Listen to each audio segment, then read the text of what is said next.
You're watching The Ryan Silverfield Show, presented by AutoZone. An SEC team on the road proved to be too much for Memphis football, who lose their first game of the year. We'll recap the game against Mizzou, sit down and discuss the importance of mental health in the program, and look ahead to the first ever matchup against Boise State. It's The Ryan Silverfield Show. Let's go.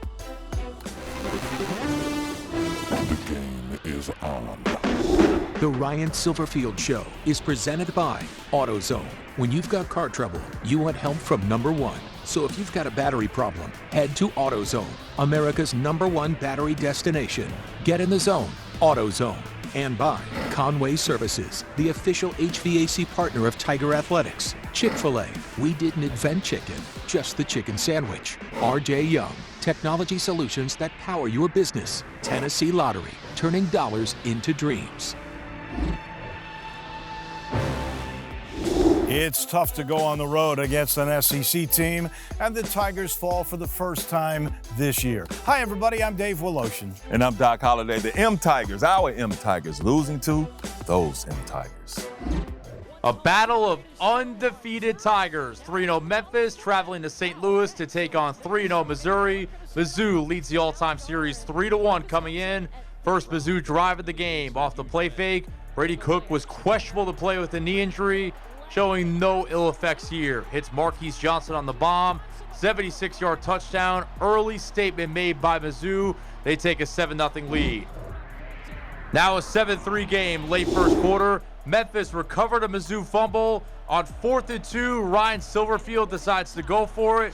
Great decision because Seth Hennigan and Joseph Skates keep cool under pressure. Gorgeous fade ball for a touchdown.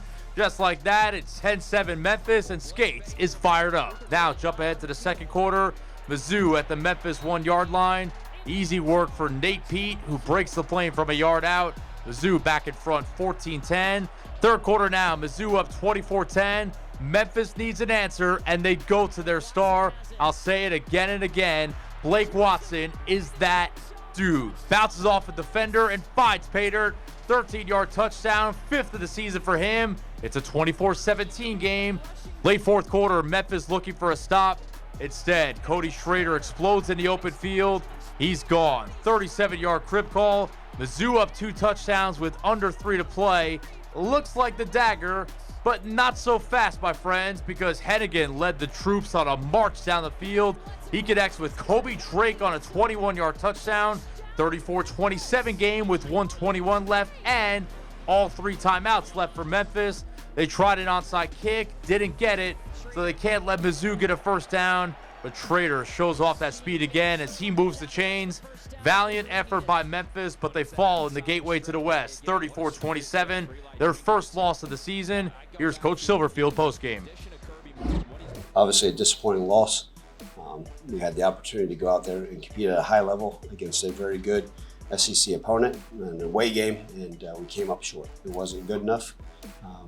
The guys believe, they battle, but the execution wasn't there.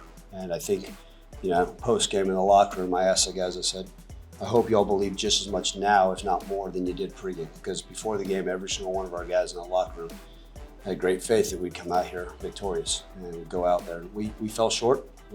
Some areas that we got to get cleaned up, and they know that. Coach, we talk in college football a lot about culture. That's sort of where's your program really? What's the right fit for your program? Here you are, year 4, really year 8 at Memphis. What's the culture? How would you define your philosophy? Yeah, look, I think that's what drives any business, any team, any program is the culture of it. And you hear it, it's a buzzword thrown out more and more this day and age. But I think anytime you want to look at a culture, right, obviously people are going to judge by wins and losses. How I judge it are the people within the program itself. And it starts with the 120 young men we have in our program. I think you want to know about Ryan Silverfield, you want to know about the Memphis football program, you want to know about what we're all about, go shake hands and have a conversation with one of our student athletes. And then you're going to say, wow, those are some strong-willed young men that do it the right way, that care, that understand, that love each other. Man, that's what a culture is all about. And they'll do whatever it takes to find a way to win football games. Are we going to be perfect? Heck no.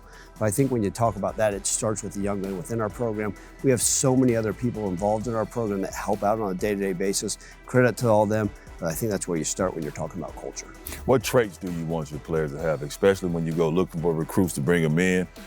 What traits are you looking for? Because sometimes you'll have a recruit that don't meet all their criteria, but they can ball. So then you have to develop their culture and develop their mentality. Yeah, I think, look, we always go into a recruit and say, okay, here are the things that we want.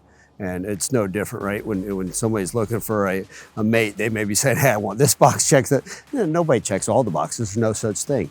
But I think the biggest thing that you sit there and you say is, okay, all right, is this somebody that loves football? And I think that's harder and harder to find. Let's find a 17, 18-year-old that loves football. If they do, usually they're going to have success. Do they do it the right way? And I'm not saying we're going to bring in all 4.0, 28 ACT students, but we're looking for smart young men that can go out there and contribute at a high level and have a good understanding of what's supposed to occur between the white lines.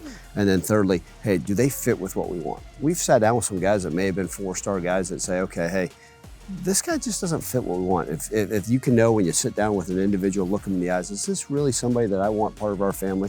And if it is, great. If not, it doesn't matter how good of a football player they are. When you come to terms with player development, if you can, give me an example, past or present, where you took a guy, and it could be weight room, it could be academics, it could be on the field, that you really are proud of the way they developed and are a good example of your tenure. Yeah, I think Dylan Parham is a prime example. Oh, yeah. Look, first off, Dylan Parham was a young man from Carrollton, Georgia. They came here. He was a 237-pound tight end, okay? Dylan was here for a few short months, and the tight end coach said, hey, I think you should probably go play defensive line. Well, the line coach said, I'll take this athletic young buck. Moved him over to defensive line, about 250 pounds. A few months later, that defensive line came to me when I was the O-line coach, said, I don't think he can play D-line. I said, well, we'll take him over at offensive line. 4 years later, Dylan Parham, drafted in the 3rd round by the Las Vegas Raiders, named to the NFL all-rookie team as an offensive lineman. Talk about the development. Not only that, just a phenomenal young man that worked hard, graduated, with a 3.6 GPA, and now playing a high level. He's got probably a 12-year NFL career ahead of him. We'll take that as far as development goes. Now it's time for an inside look with Coach Charles Clark. We catching it, we taking a shot. All right, field nut, everybody good on that. All right, hey, let's go be great today, man. Let's go be great today. Hey, let's be great on 3, and then we'll y'all get ready to go to our offense and defense walkthrough, all right? Let's go, be great on 3. 1, 2, 3. Be great. We gotta represent. Gotta represent, baby. Hey, let's represent today. Let's represent, let's go. Ben, right, I gotta get my fingertips. I wanna get down there. I wanna be able to run. Change direction. That's it. Hey, tuck it away. Here you go, get it, tuck it away. Now ball, get it. Guys, understand, all right, it's the day 1. All right, day 1, but it ain't no day wasted. All right, day 1, but it ain't no day wasted. So let's go fly around and make plays on this deal, all right? Here we go, let's go, ready, play. You gotta go get the ball, Charlie. Hey, step and replace. Three up. That's it, Jeff. Hey, Jeff, just come off that long jump board. Come off the long jump board. Let's go. Hey, you gotta run. Hey, stay in bounds, don't they? Scallop. Get to him. You gotta go, Joe. Hey, you can get some ground. If you have to, if you all in, get some ground. Right there. Good RJ. There we go, baby. All around 2-1. All around. Just as important as physical health is mental health. Coming up next, we'll sit down with the man at the forefront of that for Memphis Athletics. You're watching The Ryan Silverfield Show, presented by AutoZone. Welcome back to the Ryan Silverfield Show. The conversation around mental health in sports has advanced tremendously over the last couple of years. That's no different here at U of M, where they've created a new position to make sure their players get the care they need. Just over a year ago, Blake Timms joined the Tigers athletic department as the assistant athletic director for mental health and sports performance. They started the program, I believe, a little over a year ago. We essentially function like a private practice inside the athletic department, just for student athletes. I do provide direct services to student athletes as far as counseling, assessments, evaluations, but we also do mental health education, psychoeducation for coaches, for teams, athletic staff, anybody that's willing to listen pretty much. We also do some trainings and a lot of evaluations for both sports and mental health. How is the position, I know it's only been around for just over a year, but how has it evolved already? It's evolved a lot. Because like I said, when the position was first started, or when our office was first established, it was brand new, and we pretty much had a space, and we're told to, create a practice for the student athletes, and we did that. And honestly, like, I'm very proud of what we've accomplished in the past year. I mean, we now have, interns, and we're fully staffed, and we're working with sports medicine and with athletic training, and we're doing really well. How has the mindset of mental health and sports changed in your view? Because obviously the stigma for a while was kind of shut up and play and hide your feelings and don't talk about that sort of thing. And now it's become a lot more open. For sure. I mean, when I finished grad school for counseling in 2017, I told my professors that I wanted to work with student athletes, and they were like, that job doesn't really exist. And to be fair, at the time, it really didn't. Or if the ones that did, it was rare. So I think there's a long way to go, in the sense of making it a space to where student athletes are comfortable even, reaching out to get our services, but also knowing where they can get them. How much more open have you seen players in coming to you now? A good bit. I think that it starts with the coaches. And I think we're lucky here because, we have a coaching staff across the board, not just football, that is really pro our department and pro mental health. And I think the more that it starts from within, the more willing they are to actually utilize the services. Have you noticed, and maybe you're not inclined to these conversations, but players talking about these sort of things in groups, openly amongst each other, where in the past that might not have ever happened? I think it's starting to happen, and the way that we can kind of notice that or track it is if a student athlete has a good experience, then they will share it with somebody else, and then the intakes kind of trickle in. When you're playing D1 sports, there's a lot of pressure internally on yourself and then externally. You start playing bad, you might start feeling bad mentally. But then the flip side of that, the two-way street, is if you're feeling bad mentally, you're probably not going to be at your best when you're playing. What is the balance of that two-way street? Yeah, I mean, that's probably the biggest piece of education that I provide is, if someone is performing poorly or not to their desired level of potential, then it's gonna, cause stress and, subsequent consequences that's gonna impact their mental health. But if somebody, on the flip side is having some psychiatric, conditions like depression, anxiety, whatever else, it's gonna impact performance. So it kind of goes in a cycle. These problems affect college athletes of all ages and experience. I would say, especially in freshmen, just the transition to college in general, everybody knows is stressful, but add to that being a student athlete and it's even more stressful, and just the unique dynamics of a freshman versus a student athlete, paired with being a college student is incredibly daunting, but also leaving home and being away from your family for the first time, your entire support system, that's a lot in itself.